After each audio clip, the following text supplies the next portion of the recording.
Hello, good evening to everyone. मैं हूं mister HM और आप लोग को बताना चाहता हूं कि ये मेरा सेट 3 है जो एयरफोर्स के लिए अग्निवीर वायु का जो 20 दिन बचा है उसके लिए ये सेट 3 है। तो ये बहुत ही इम्पोर्टेंट है, इसलिए इसको थोड़े ध्यान से देखिएगा, थोड़े ज़्यादा ध्यान लगा कर, ठीक है जी।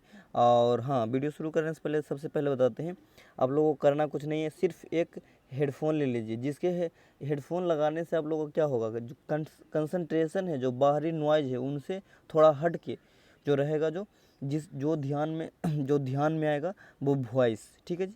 वॉइस को अच्छी तरह से सुनते रहिएगा, ठीक है। करना कुछ नहीं है, वीडियो को सिर्फ देखना है और वॉइस को सुनना है अच्छी तरह से। इतना मैं आपको रागा सेक्शन के जो जीके एंड जीएस है उससे 7 नंबर आते हैं, ठीक है। 7 या 6 क्वेश्चन आप लोग को बनते हैं, वो कन्फर्म है, ठीक है जी। 7 के 7 नंबर आप लोग का इसी से कन्फर्म होगा, ठीक है।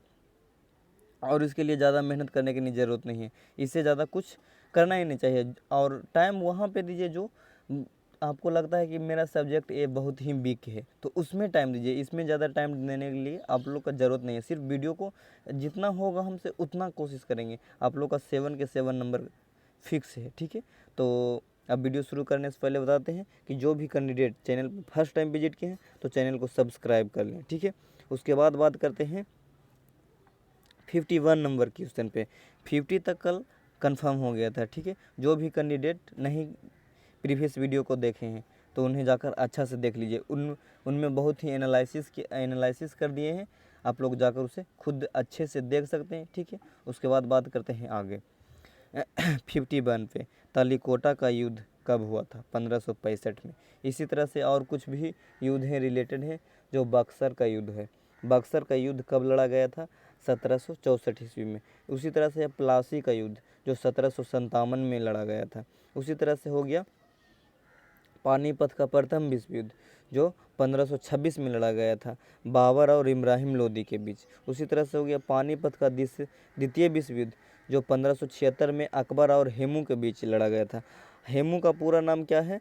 सम्राट हेमचंद्र विक्रमादित्य, ठीक है। उसके बाद हो गया पानीपत का तीसरा विश्व युद्ध लड़ा गया था 1761 ईस्वी में बाजीराव और अहमद शाह अब्दाली के बीच, ठीक है। उसके बाद बात करते हैं आगे कि सफ़ेद सोना के नाम से किसे जाना जाता है? प्लैटिनम को जाना जाता है, जिसका सिंबल है पीटी, संकेत जिसको बोलते हैं। उसी तरह से कुछ क्वेश्चन है जो भविष्य धातु किसे कहा जाता है? भविष्य धातु कहा जाता है आपका एल्युमिनियम का, जिसका संकेत क्या है? एल है। एल्युमिनियम का संकेत एल है। उसके बाद है काला सोना, ब्लैक गोल्ड किसे कहा जाता है? कोयला या पेट्रोलियम पदार्थ को, ठीक है। उसके बाद हो गया कि फहियान किसके शासनकाल में भारत आया था? चंद्रगुप्त द्वितीय के शासनकाल में। उसके बाद हो गया कि हुएन सांग किसके शासनकाल में भारत आया था? हुएन सांग आया था हर्षवर्धन के शासनकाल में, ठीक है। इसी तरह से हो गया आप लोग का मेगास्थनीज किसके शासनकाल में आया था भारत? तो चंद्रगुप्त मौर्य के शासनकाल में, ठीक है। उसके बाद आगे क्वेश्चन है, आगे है 64 number, sorry 54 number. Rowlatt Act कब कब हुआ? 1919 में। रोलेट एक्ट 1919 में हुआ था। और भी कुछ इवेंट्स हैं जो 1919 में हुआ था। जालियांवाला बाग हत्याकांड जो 13 अप्रैल 1919 को हुआ था, ठीक है। उसी तरह से है आप लोग का कि बक्सर का युद्ध तो अभी बता देंगे कि तालीकोटा का युद्ध क्या हुआ। कलिंग का युद्ध हुआ था 261 ईसा पूर्व में। उसके बाद तराइन का युद्ध हुआ था। तराइन का युद्ध हुआ था जो प्रथम युद्ध हुआ था जो 1191 में हुआ था, और द्वितीय युद्ध हुआ था तराइन का जो 1192 ईस्वी में हुआ था, ठीक है। वॉइस को ध्यान से सुनना है, ठीक है। बिना ध्यान से सुने कुछ नहीं होगा दोस्तों, ठीक है। तो वीडियो को एक बार नहीं, 2 बार नहीं, 3 बार दोहराइए, 2-3 बार। कुछ चीज़ें होते हैं जो देखने और सुनने से कंफर्म हो जाता है, वही चीज़ आप खुद करिएगा, लिख कर करिएगा, वो थोड़ा जल्द हो जाएगा, ठीक है। तो आप लोग चाहें तो इसे अच्छे से सुन कर लिख सकते हैं, ठीक है। उसके बाद है आगे क्या है 55 नंबर क्वेश्चन है। 55 नंबर क्वेश्चन है कि पानीपत का तीसरा युद्ध जो 1761 में लड़ा गया था बाजीराव पेशवा और अहमद शाह अब्दाली के बीच। अभी क्वेश्चन को हम डिटेल कर दिए हैं, ठीक है। उसके बाद है आगे क्वेश्चन है कि ताप का एसआई मात्रक क्या होता है? केल्विन होता है। उसी तरह से हो गया कार्य का एसआई मात्रक जूल हो गया। उसी तरह से हो गया विद्युत क्षेत्र का एसआई मात्रक, विद्युत क्षेत्र की तीव्रता का एसआई मात्रक हो गया न्यूटन पर कूलम, ठीक है। उसके बाद बात करते हैं आगे हम लोग कि लोकसभा लोकसभा में शून्यकाल कितने घंटे का होता है। लोकसभा में शून्यकाल कितने घंटे का होता है, 1 घंटे का होता है, ठीक है। उसी तरह से लोकसभा को बोलते हैं लोअर हाउस, लोअर हाउस बोलते हैं निम्न सदन, ठीक है, हिंदी में। उसके बाद हो गया राज्यसभा, तो राज्यसभा को बोलते हैं उच्च सदन यानी अपर हाउस, ठीक है। इसी तरह से हो गया लोकसभा से रिलेटेड और भी कुछ क्वेश्चन है, जैसे हो गया कि लोकसभा सदस्य बनने के लिए कितना उम्र होना चाहिए आप लोग का, 25 ईयर्स, 25 ईयर्स आप लोग का लोकसभा के सदस्य बनने के लिए होना चाहिए, ठीक है। उसके बाद हो गया कि लोकसभा के सदस्यों का कार्यकाल कितने वर्ष का होता है, 5 वर्ष का होता है, ठीक है। उसके बाद हो गया कि लोकसभा के अध्यक्ष की नियुक्ति कौन करता है, लोकसभा के सदस्य करता है। लोकसभा अध्यक्ष अपना जो त्याग पत्र है किसे देता है, लोकसभा उपाध्यक्ष को देता है। उसके बाद हो गया लोकसभा के प्रथम अध्यक्ष कौन थे, जीवी मावलंकर, जिसका पूरा नाम है क्या, गणेश वासुदेव मावलंकर। उसी तरह से हो गया कि लोकसभा के पहली महिला अध्यक्ष मीरा कुमार थी, ठीक है। उसके बाद हो गया लोकसभा के प्रथम उपाध्यक्ष कौन था, अनंत संयम आयंगर, ठीक है। उसके बाद हो गया राष्ट्रपति द्वारा लोकसभा को भंग करने का प्रावधान अनुच्छेद 85 में दिया गया है, ठीक है। उसके बाद हो गया प्रधानमंत्री की नियुक्ति किस अनुच्छेद के तहत होता है, प्रधानमंत्री की नियुक्ति कौन करता है, राष्ट्रपति, ठीक है। और किस अनुच्छेद के तहत होता है, अनुच्छेद 75 के तहत, ठीक है। उसके बाद हो गया लोकसभा से रिलेटेड और कुछ क्वेश्चन है, जो है कि लोकसभा में अधिकतम सदस्यों की संख्या कितना होता है, 550 होता है, ठीक है जी। और वर्तमान में कितना है, वर्तमान में 543 है, ठीक है जी, 543 है। उसके बाद हो गया बात अगला नंबर क्वेश्चन पे। अगला नंबर क्वेश्चन क्या है, 58 नंबर है, बिंदुसार का पुत्र कौन था, बिंदुसार का पुत्र अशोक था, ठीक है। और अशोक का पुत्र था जो एक था महेंद्र, जो अशोक का पुत्र था, और उसकी पुत्री का नाम क्या था, संघमित्रा, जो कि बौद्ध धर्म के प्रचारक थी। और बिंदुसार के पिता कौन था, बिंदुसार का पिता चंद्रगुप्त मौर्य था, ठीक है। उसके बाद इसी तरह से हो गया आगे कि क्विक सिल्वर किसे कहा जाता है, क्विक सिल्वर कहा जाता है पारा को, पारा यानी कि मरकरी, जिसको Hg से संकेत किए, जिसका संकेत Hg है, ठीक है। उसके बाद है कि भारतीय रिजर्व बैंक का मुख्यालय कहाँ है, मुंबई, ठीक है। मुंबई हमारा वित्तीय राजधानी है, ठीक है, ठीक है। उसके बाद हम लोग बात करते हैं इसी से रिलेटेड कुछ क्वेश्चन था, जो यूनिसेफ था, यूनेस्को था, उनका मुख्यालय हेडक्वार्टर्स कहाँ है, जैसे कि हो गया WTA, विश्व व्यापार संगठन, ठीक है। वर्ल्ड ट्रेड ऑर्गेनाइजेशन, जिसका हेडक्वार्टर्स जिनेवा स्विट्जरलैंड में है, ठीक है। उसी तरह से हो गया अंतर्राष्ट्रीय मुद्रा कोष IMF है, ठीक है जी, कहाँ है, वाशिंगटन DC में उसका हेडक्वार्टर्स है, वाशिंगटन DC यानी कि अमेरिका, USA। उसके बाद हो गया कि अंतर्राष्ट्रीय सौर गठबंधन कहाँ हुआ था, गुरुग्राम हरियाणा में, ठीक है। उसके बाद हो गया कि विश्व बैंक का मुख्यालय जो कहाँ है, वाशिंगटन DC में ही है, ठीक है। उसके बाद आगे बात करते हैं 61 नंबर क्वेश्चन पे। 61 नंबर क्वेश्चन पे 1 GB बराबर 1024 MB होता है, ठीक है, सबको पता होगा, जो कि फ़ोन यूज करते होंगे, और 99% कैंडिडेट जो फ़ोन यूज करते ही होंगे, ठीक है जी। उसके बाद हो गया 1 MB बराबर 1024 KB, ठीक है। उसी तरह से बात हो गया 1 किलोबाइट, 1 KB को ही बोलते हैं 1 किलोबाइट, ठीक है। उसके बाद हो गया 1 किलोबाइट बराबर 1024 बाइट, ठीक है। यह है जो कंप्यूटर से रिलेटेड क्वेश्चन में आएगा, ठीक है। उसके बाद बात करते हैं आगे हम लोग कि थल सेना दिवस, आर्मी डे कब मनाया जाता है, आर्मी डे मनाया जाता है 15 जनवरी को, ठीक है। आर्मी डे मनाया जाता है 15 जनवरी को। उसी तरह के हो गया एयरफोर्स डे, वायुसेना दिवस कब मनाया जाता है, वायुसेना दिवस मनाया जाता है आप लोग का 8 अक्टूबर के, ठीक है। उसके बाद हो गया आप लोग का उसके बाद हो गया आप लोग का कि थल सेना तो 15 जनवरी को हो गया। उसके बाद हो गया अंतर्राष्ट्रीय योग दिवस, इसी से रिलेटेड जो इम्पोर्टेंट दिवस हैं वो बताते हैं योग दिवस 21 जून को मनाया जाता है। दोस्तों वॉइस में थोड़ा सा प्रॉब्लम हो सकता है, इसलिए वॉइस को थोड़ा सा ध्यान से सुनिएगा।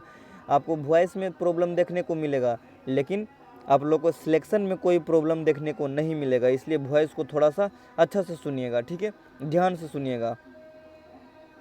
उसके बाद हो गया अंतर्राष्ट्रीय मजदूर दिवस, 1 मई को मनाया जाता है, जो हाल ही फिलहाल मनाया गया है, ठीक है। उसके बाद अंतर्राष्ट्रीय विजय दिवस 28 फरवरी को मनाया जाता है। अंतर्राष्ट्रीय खेल दिवस 29 अगस्त को मनाया जाता है। उसके बाद अंतर्राष्ट्रीय शहीद दिवस 23 जनवरी को मनाया जाता है। उसके बाद विश्व रेड क्रॉस दिवस मनाया जाता है 8 मई को, ठीक है। उसी तरह से हो गया आप लोग का युवा दिवस। युवा दिवस मनाया जाता है कब? 12 जनवरी को युवा दिवस मनाया जाता है, ठीक है।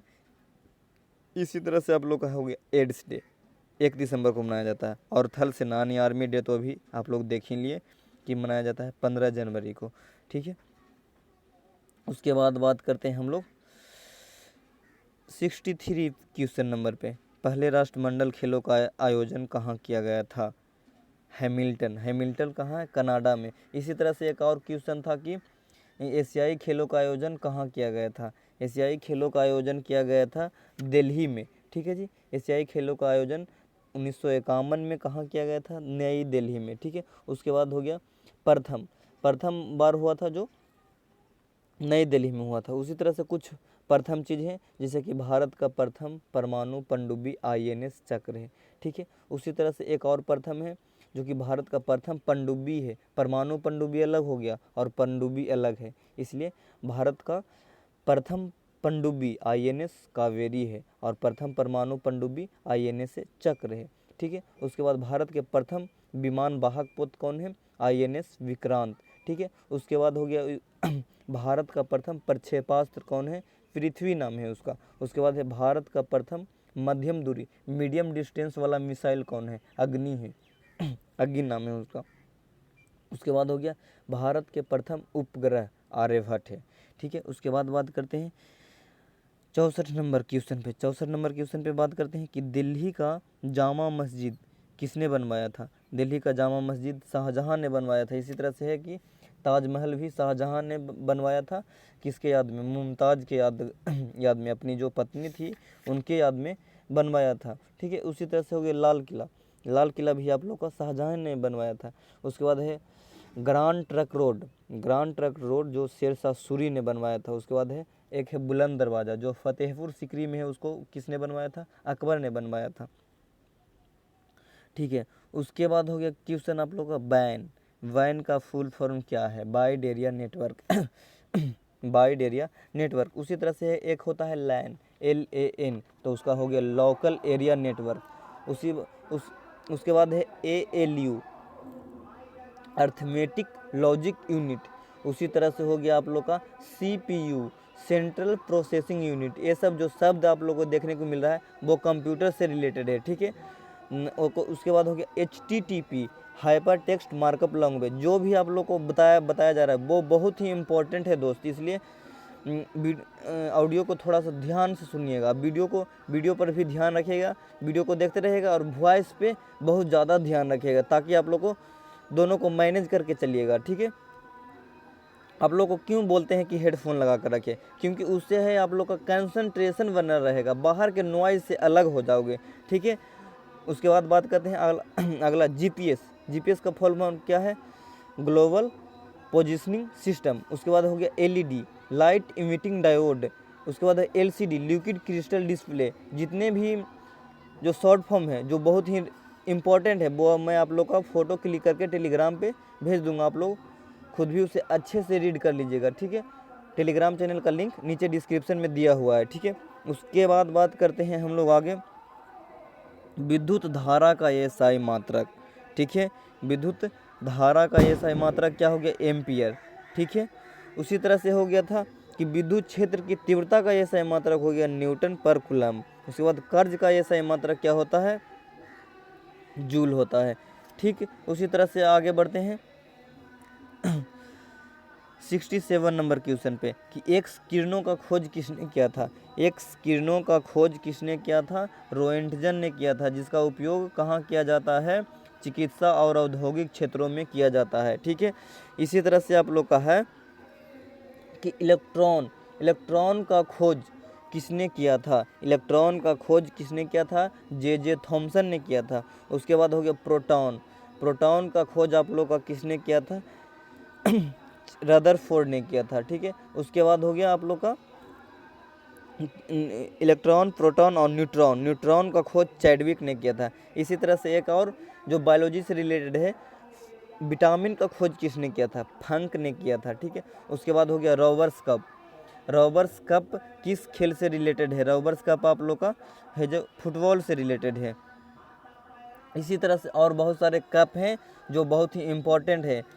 ठीक है जी, तो वो भी बताते हैं, जिसे हो गया डेविस कप हो गया आप लोग का लॉन टेनिस से रिलेटेड है। उसके बाद हो गया थॉमस कप हो गया जो बैडमिंटन से रिलेटेड है। और फुटबॉल से एक है क्या?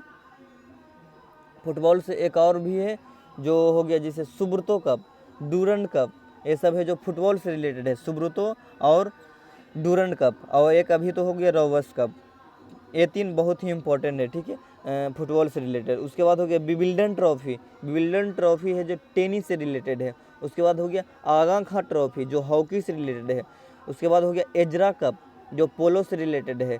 ठीक है, उसके बाद हो गया बिलिंगटन ट्रॉफी जो रोइंग से रिलेटेड है। उसके बाद हो गया राइडर कप जो गोल्फ से रिलेटेड है। उसके बाद सीके नायडू ट्रॉफी जो क्रिकेट से रिलेटेड है। उसके बाद सीके को याद रखिएगा, सी के तक के सी से क्रिकेट हो गया। इसी तरह से सीके नायडू तो क्रिकेट से रिलेटेड है। उसके बाद हो गया दिलीप ट्रॉफी जो क्रिकेट से रिलेटेड है।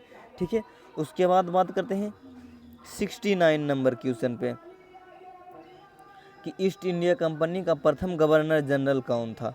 ठीक है, ईस्ट इंडिया कंपनी के प्रथम गवर्नर जनरल कौन था? Warren Hastings. ठीक है जी, वारेन हेस्टिंग्स।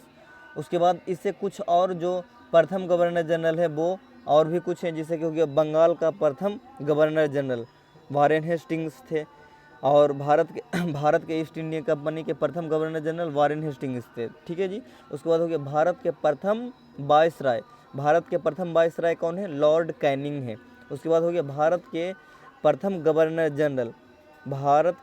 गवर्नर जनरल वो था लॉर्ड कैनिंग थे जो वायसराय थे। और भारत के प्रथम governor general Lord William Bentinck थे। उसके बाद हो गया भारत के अंतिम गवर्नर जनरल कौन थे? लॉर्ड कैनिंग थे। उसके बाद हो गया भारत के अंतिम वायसराय कौन थे? भारत के अंतिम वायसराय जो थे लॉर्ड विलियम बेंटिक। ठीक है, तो अब हम लोग आगे बढ़ते हैं 70 नंबर क्वेश्चन पे। दिल्ली के लाल किले का निर्माण किसने करवाया था? शाहजहां ने। शाहजहां से रिलेटेड जितना भी था वो अभी करवा दिए। लाल किला शाहजहां ने करवाया था। उसी तरह से हो गया जामा मस्जिद का निर्माण शाहजहां ने करवाया था। उसके बाद एक था कि ग्रैंड ट्रक रोड का निर्माण भी शेरशाह सूरी ने करवाया था। उसके बाद हो गया बुलंद दरवाज़ा जो फतेहपुर सीकरी में है उसका निर्माण अकबर ने करवाया था। ठीक है, अकबर भी मुगल वंश से रिलेटेड है और शाहजहां भी आप लोग का मुगल वंश से ही रिलेटेड है। ठीक है, उसके बाद बात करते हैं आगे हम लोग बात करते हैं कि स्वेज नहर किस देश में? मिस्र में है, जो कि लाल सागर से भूमध्य सागर को जोड़ता है। ठीक उसी तरह से हो गया कि पनामा नहर है जो कैरेबियन सागर को प्रशांत महासागर के बीच है। ठीक है, कैरेबियन सागर और प्रशांत महासागर के बीच है कौन? पनामा नहर। ठीक है, उसके बाद बात करते हैं 71 इसी में था, 71 आप लोग का हो गया। उसके बाद आते हैं 72 पे सिक्किम की राजधानी कहाँ है? गंगटोक। इसी तरह से और भी राजधानी है जो बहुत ही इंपॉर्टेंट है, जैसे हो गया कि असम का राजधानी कहाँ है? असम का दिसपुर है। उसके बाद हो गया आप लोग का राजधानी कुछ बहुत इम्पॉर्टेंट है। ठीक है जी, जो आप लोग को अभी बता देते हैं। ठीक है, कौन कौन से इम्पॉर्टेंट है? जैसे हो गया चंडीगढ़, केंद्र शासित प्रदेश में चंडीगढ़ हो गया जो जिसका राजधानी चंडीगढ़ ही है। जैसे हो गया पांडुचेरी, पहले पांडुचेरी बोला जाता है, अब कुछ दिनों से इसका नाम चेंज करके पुदुचेरी बोल दिया है। ठीक है, पुदुचेरी हो गया है। ठीक है, तो पुदुचेरी की भी राजधानी पुदुचेरी है। उसके बाद जम्मू एंड कश्मीर की राजधानी कहाँ है? कश्मीर की राजधानी जम्मू है। ठीक है, उसके बाद हो गया दिल्ली की राजधानी नई दिल्ली है, ठीक है। उसके बाद हो गया अंडमान निकोबार द्वीप समूह की राजधानी कहाँ है, पोर्ट ब्लेयर है, ठीक है। उसके बाद दादर व नगर हवेली की राजधानी कहाँ है, दमन है। उसके बाद लद्दाख की राजधानी कहाँ है, लेह। इसी तरह से हो गया एक और केंद्र शासित प्रदेश जो लक्षद्वीप है, जिसका राजधानी कहाँ है, क्वार्ती है, ठीक है जी। तो लद्दाख की राजधानी कहाँ है, सॉरी, लक्षद्वीप की राजधानी कहाँ है, क्वार्ती। इसी तरह से अभी बताएं आप लोग का असम की राजधानी कहाँ है, दिसपुर। उसके बाद हो गया अरुणाचल प्रदेश का राजधानी कहाँ है, ईटानगर। उसके बाद हो गया मेघालय की राजधानी कहाँ है, शिलांग। उसके बाद त्रिपुरा के अगरतला। इसी तरह से हो गया नागालैंड की राजधानी कहाँ है, कोहिमा। उसके बाद हो गया आप लोग का मणिपुर का हो गया इम्फाल। उसी तरह से हो गया मिजोरम का हो गया आइजॉल। इसी तरह से आप लोगों को बताएं सिक्किम का कहाँ है, गंगटोक। उड़ीसा का राजधानी कहाँ है, भुवनेश्वर। उसके बाद आगे बात करते हैं वर्तमान में विदेश मंत्री कौन है, सुब्रमण्यम जयशंकर। इनका जो बोलते हैं एस जयशंकर बोलते हैं, तो एस का मतलब होता है सुब्रमण्यम जयशंकर। जो है पीडीएफ परमार सर का जो 2021 का महा पीडीएफ था, उसी के अनुसार ये चल रहा है। 2021 से अभी तक 2023 तक सुब्रमण्यम जयशंकर ही विदेश मंत्री रहे हैं, अभी तक चेंज नहीं हुआ है, ठीक है। उसके बाद बात करते हैं आगे हम लोग कि वस्तुओं के ताप मापने के लिए किसका प्रयोग किया जाता है, तो पायरोमीटर का प्रयोग किया जाता है, ठीक है। इसी तरह से हो गया आप लोग का, जैसे कि हो गया कि ध्वनि की तीव्रता मापने के लिए डेसिबल का प्रयोग किया जाता है। उसके बाद हो गया दूध का जो घनत्व होता है उसको मापा जाता है लैक्टोमीटर से, ठीक है। उसके बाद हो गया उसी तरह से हो गया कि समुद्र की गहराई किसके द्वारा मापा जाता है, फायदोमीटर के द्वारा, ठीक है। समुद्र की गहराई आप लोग का फायदोमीटर से मापा जाता है, ठीक है। उसके बाद हो गया आप लोग का कि वायु की गति जो है मापा जाता है एनीमोमीटर से, ठीक है। उसके बाद हो गया अगला क्वेश्चन है 75 नंबर है कि काजीरंगा राष्ट्रीय उद्यान कहाँ है, असम में, ठीक है। काजीरंगा हो गया जो असम में है। उसके बाद हो गया इसी तरह से बहुत सारे जो नेशनल पार्क हैं वो बहुत ही इम्पोर्टेंट है, जो अभी आप लोग को बताते हैं कौन कौन से, जैसे हो गया दुधवा नेशनल पार्क उत्तर प्रदेश में। ये पहले का क्वेश्चन है, फर्स्ट वीडियो जाकर देखिएगा तो ये जो क्वेश्चन है इसको और बहुत ही ज़्यादा एनालिसिस किया गया है, ठीक है। तो आप लोग फर्स्ट वीडियो भी जाकर देख लीजिए, लिंक डिस्क्रिप्शन में दे दिया हूँ, ठीक है। उसके बाद बात करते हैं आगे हम लोग का कि साइलेंट वैली नेशनल पार्क जो केरल में है। उसके बाद कान्हा नेशनल पार्क जो मध्य प्रदेश में है। उसके बाद पेरियार वन्य जीव अभयारण्य कहाँ है, केरल में है। इसी तरह से हो गया मानस वन्य जीव अभयारण्य। असम में सिर्फ दो ही बहुत ही इम्पोर्टेंट है, एक है काजीरंगा, दूसरा है मानस, जो कि असम में ही है, ठीक है। तो अगर आप लोग फर्स्ट वीडियो जाकर देखेगा तो बहुत ही एनालिसिस किया होगा, तो आप लोग इस वीडियो को देखने के बाद जल्द से जाकर फर्स्ट वीडियो भी जाकर देख लीजिएगा, ठीक है। उसके बाद आप लोग के लिए एक क्वेश्चन ही बहुत ही शानदार है, जो आप लोग कमेंट में इसका आंसर दीजिएगा। वो क्वेश्चन है आप लोग का कि भारत के प्रथम भारतीय गवर्नर जनरल कौन थे, स्वतंत्रता के बाद, ठीक है। तो आज वीडियो को इतना ही रहने देते हैं, तो चलिए वीडियो को अब ख़त्म कर देते हैं। तो और हाँ, वीडियो को लाइक ज़रूर कर दीजिएगा, ठीक है। तो चलिए बाय।